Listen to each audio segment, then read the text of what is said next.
Kadba kiri ka perthai kilanong pandep ya kajing ai tika COVID-19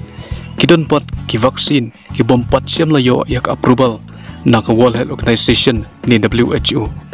Sibun ki vaksin la penni na kiri paper kan thop ru yak India kini kilong katuk ni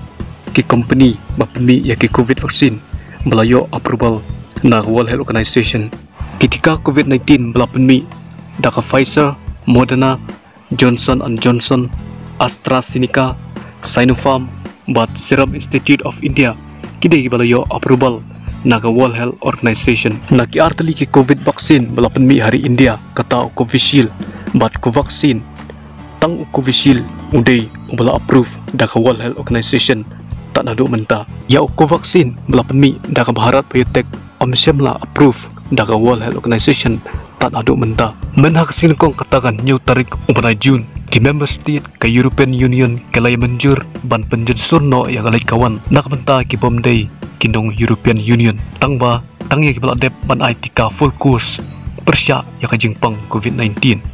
kaban pelilat biang ya ki turis manwan pai sya Europe kani ka pen isya ya kadak bagiri ka berthai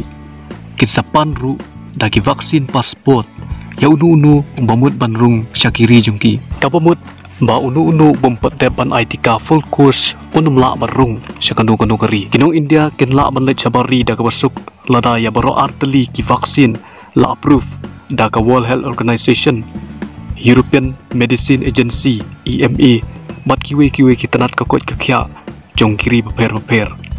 Henry kabasuk si kalong ba ka World Health Organization keempat approve ya ko vaksin nakadaw kajing bompat biang bat penting na ya kijing tip naka phase 3 clinical trial na pedang ki vaksin COVID-19 bala penunkam ha India ka WHO kala ayak approval jongka tang ya Covishield ne vaksin Oxford AstraZeneca bala penmi daka Serum Institute of India ko vaksin bala penmi na India daka Bharat Biotech umpat don haka emergency use list ne EUL ka WHO umjuru nakaliang ka European Medicine Agency kampat ay ka jingbit ne jing itu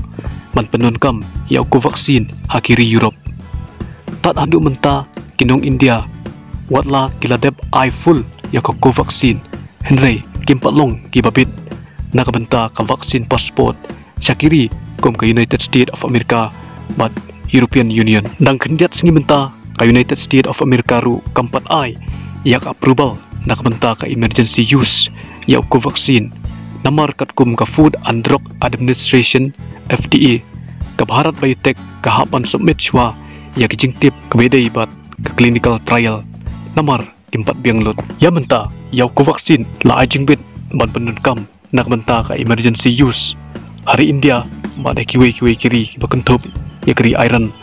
Mauritius Zimbabwe Philippines Nepal Guyana Mexico bat Paraguay kumtangi i bagari India kahapan penkloy ban yo yak approval hakabedai berkejing penunkam ya ko vaksin na ka World Health Organization kumju na ka EMA bat FDA jong ka US bat kiwi ke health agencies jong kiri paper kenang makinong India khamtam ki khana puli bat kiwi kibali tray sabari kinom sya pentut